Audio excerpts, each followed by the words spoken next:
Hello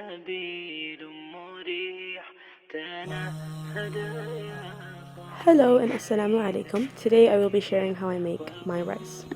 I add in 1 cup of vegetable oil, 2.5 red onions, and this is optional, but some noodles.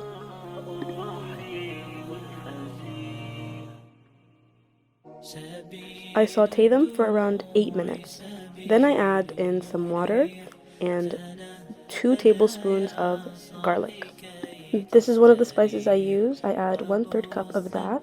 I also add in 1 tablespoon of my own personal spice, which is optional. I also add 1/3 cup of cumin, and once the water comes to a boil, I add my rice. I add around 3 cups of washed rice, and then I add 1 tablespoon of Maggi seasoning, and then I mix it for 15 to 20 minutes. I then switch it to a different dish, and then put in the oven for around 10 minutes, and it should be ready.